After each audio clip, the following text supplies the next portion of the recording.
आप पर सलामती हो।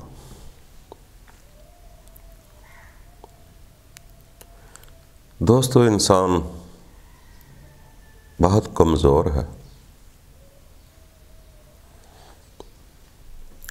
और अक्सर इसके बारे में फरमाया जाता है कि खसारे में है।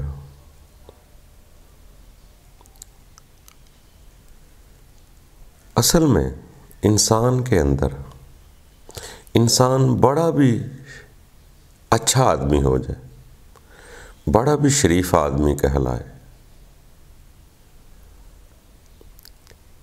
फिर भी वो कोई फरिश्ता नहीं बन जाता। उसके अंदर कहीं ना कहीं एक चोर छुपा होता है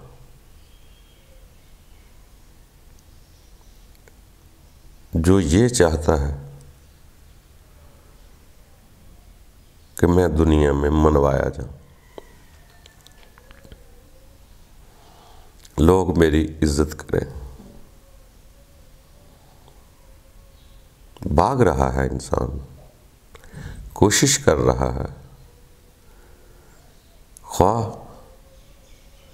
कोई मुझे खूबसूरती से माने, इल्म से माने, तकरीर के फ़न से माने, सरमायादारी से माने। इंसान के अंदर कहीं ना कहीं छुपा हुआ है, वो इंसान खुद ही अपने अंदर देख सकता है, क्योंकि वो चोर हम ना दूसरों को दिखाना चाहते हैं, ना हम बतला सकते कि हमें इस चीज़ की भूख है, मगर अंदर वो तलब मौजूद होती है।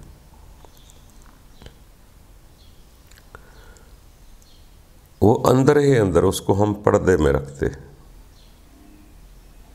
और वो मजबूत हो जाती है।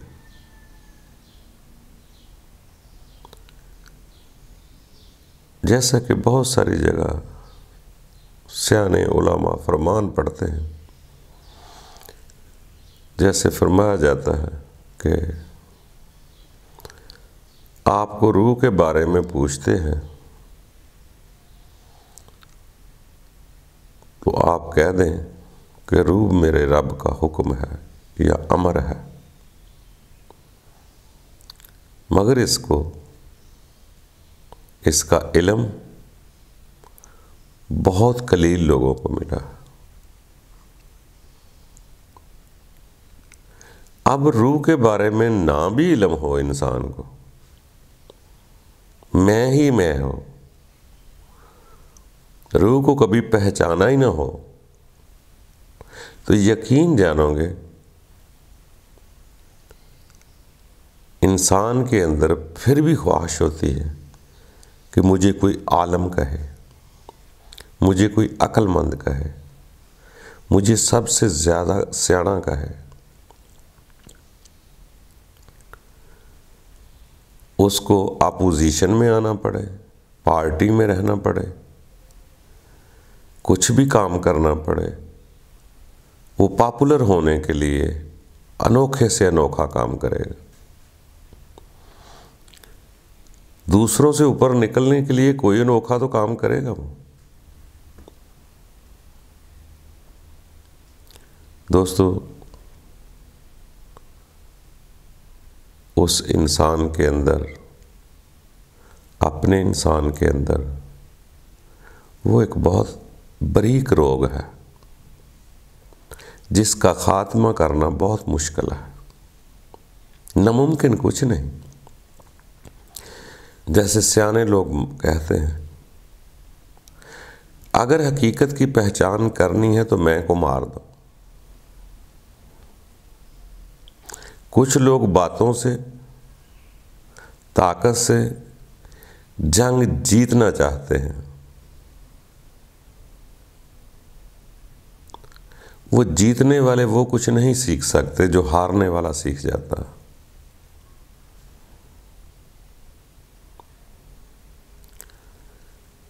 इसलिए कि जंग करने वाले जीतने वालों का अरमान ज़्यादा अक्सरियत में होता है, शुक्र करने वाले तो कलील ही होते हैं।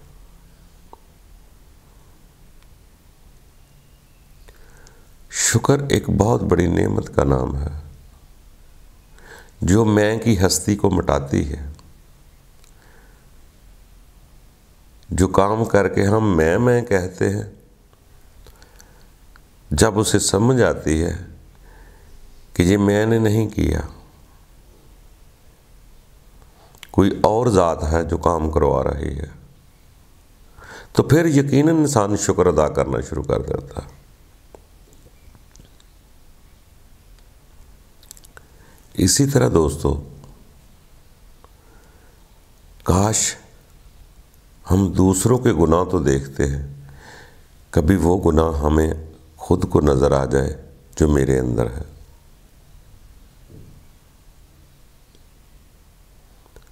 खुदा को मानने वाला तो खुद को नहीं मनवाएगा, वो तो बड़ा आदमी हो गया,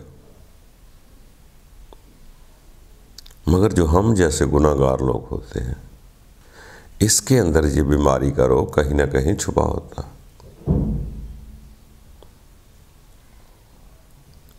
अगर तलाश करने में वो मिल गया कि वाकई यार मेरे अंदर भी ये बीमारी है, ये वैसी ही बीमारी है जैसे हसद लालच की है, मगर मैं को मनवाने की बीमारी मैं लालच हसद से बहुत बड़ी है।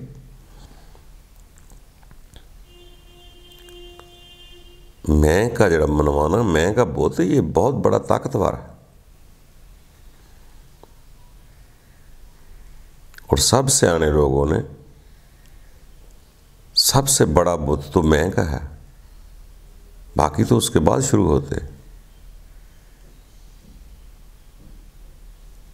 कि मैं माना जाऊं।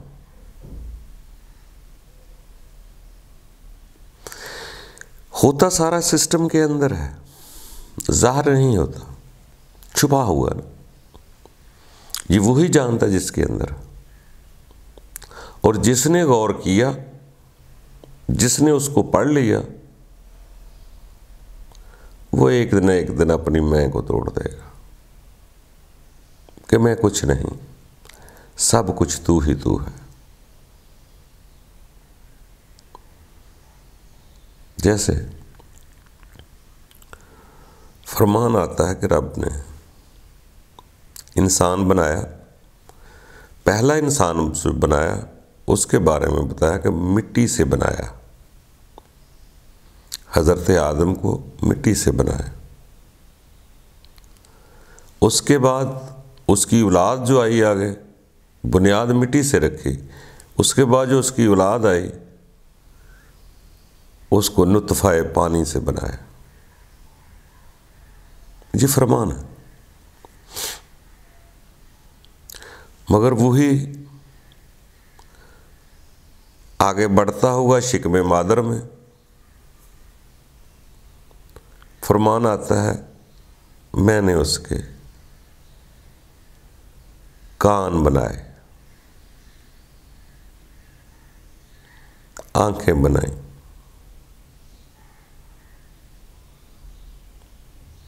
फिर उसमें रूह डाल दी।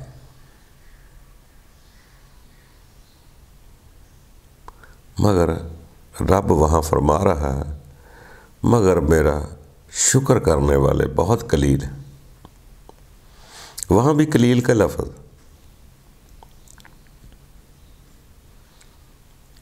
दोस्तों, अगर हम उसके एहसानों को याद करना शुरू कर दें कि हमें उसने आंखें दी, नाक बनाई सांस लेने के लिए, कान बनाए सुनने के लिए,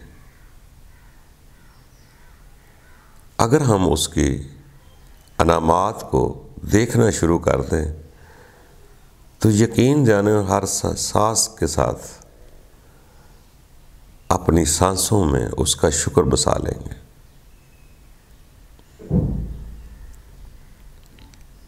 सिर्फ उस एहसास के जागने की बात है। जब वो जागेगा तो यकीनन शुक्र अदा हो जाएगा।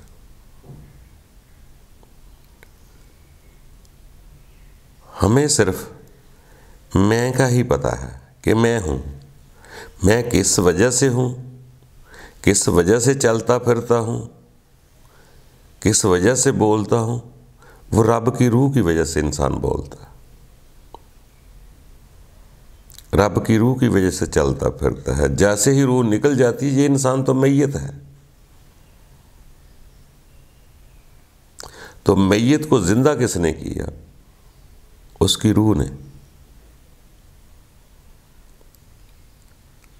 जब हमें ये एहसास हो जाएगा कि उसकी रूह की वजह से हमारी ज़िंदगी है, रूह निकल जाती है तो मैं मैयत हो जाता हूँ,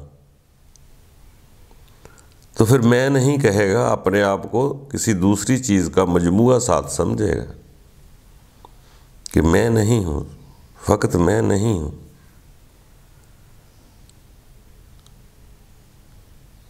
कोई और चीज़ की ताकत है मेरे अंदर जो आँखों को देखने की सलाहियत पैदा करती है, कानों को समायत की सुनने की सलाहियत पैदा करती है।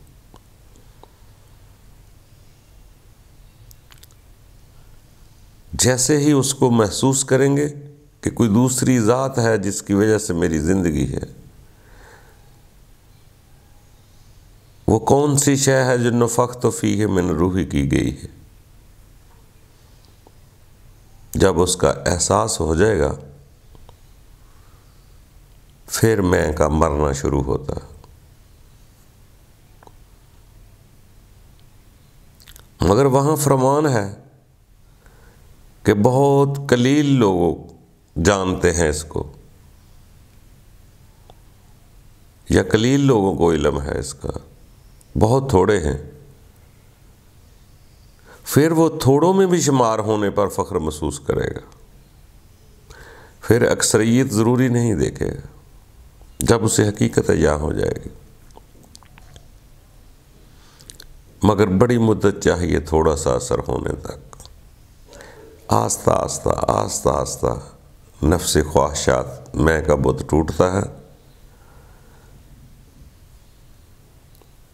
बस जिसने उम्मीद लगा ली एक दिन टूट जाएगा, ये अंदर इंसान के रोग बसा हुआ है, मौजूद है। इसकी कहीं ना कहीं चाहत है कि लोग मेरी इज्जत करें।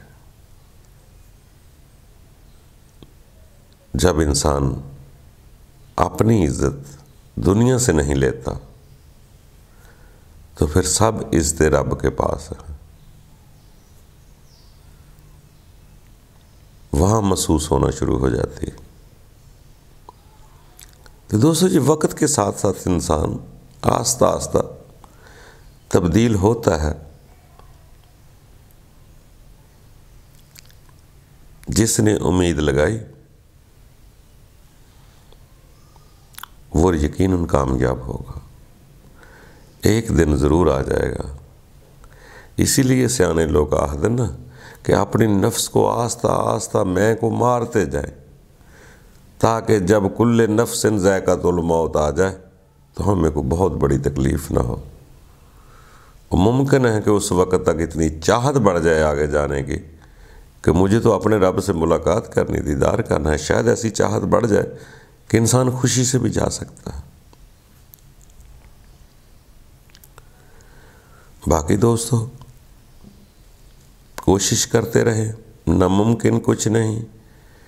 अज्ज़ो इनकसारी करके उस ज़ात के आगे उम्मीद बढ़ाएं, उससे नाउम्मीद नहीं होना चाहिए। मायूस वो करता नहीं। बाकी खुश रहा करें, आगे बढ़ते रहें, अपने अंदर से वो हसद नफ़रत की आग निकालें, ताकि कुछ इत्मीनान खुशी महसूस हो ज़िंदगी में। जब भी होता है, कपड़े पहनने से कपड़े खुश नहीं होते,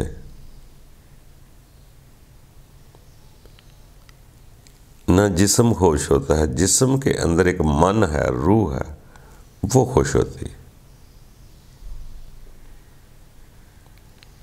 आप बहुत अच्छे कपड़े पहन लें,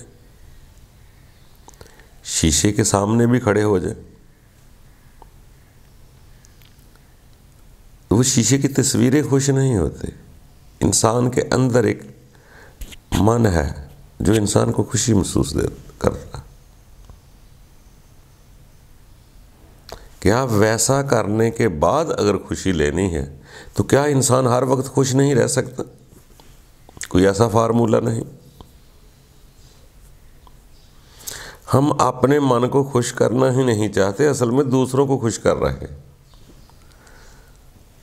हमारी चाहत होती है दूसरे खुश हो जाए, दूसरे मुझे 2-4 नंबर लगा दे। अपने मन की खुशी नहीं देखते कि मेरा मन कैसे खुश होता है। कभी कभी अपनी खुशी के लिए भी करो। कोई आपके अंदर चीज़ है ऐसी जो खुश होती है, वो आपका दिल कहो, रूह कहो, मन कहो।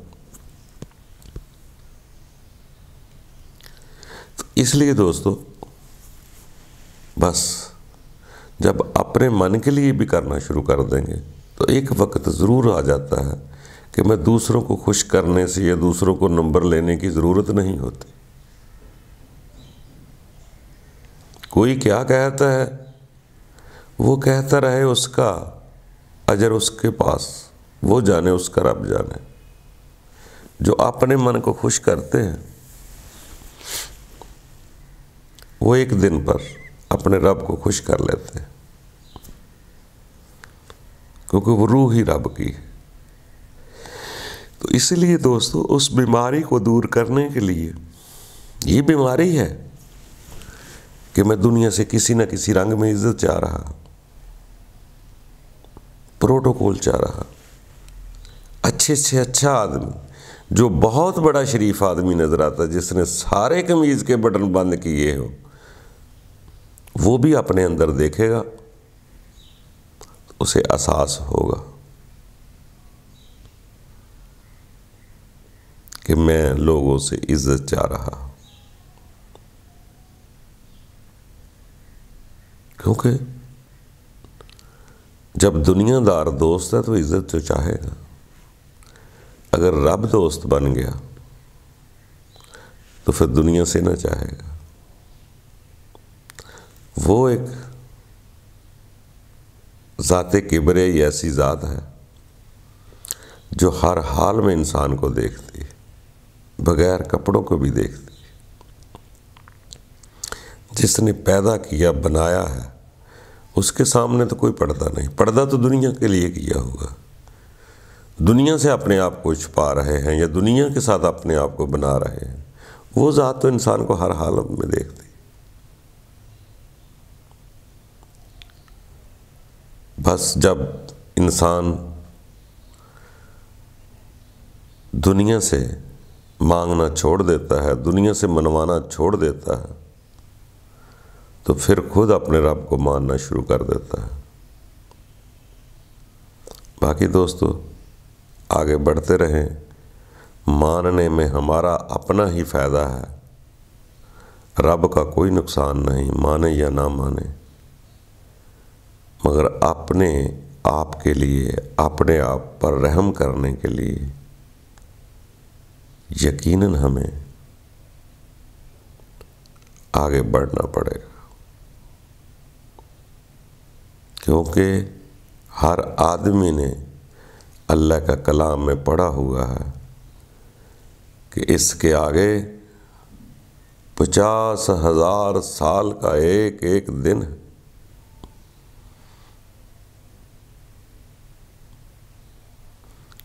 और वही लोग, फरिश्ते और रूहें ही ऊपर जाएंगे। बाकी अगली दास्तान रब जानता है। कोशिश करो दोस्तों अपने आप को आसान करने के लिए। रब आपका अपना है, उसको मुश्किल ना बनाए।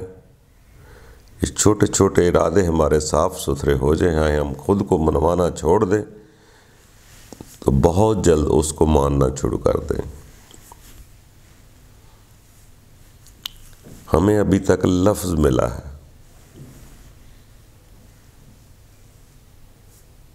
रब का लफ्ज़ मिला हुआ है, रब की पहचान नहीं हुई, फिर अभी तो फिर पहचानने के बाद फिर मानना भी है।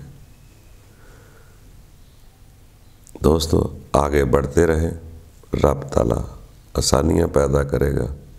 खुश रहें, और खुश तभी रहेंगे जब अपने अंदर किसी के लिए नफ़रत ना होगी। अल्लाह हम सब के लिए आसानियाँ पैदा करे।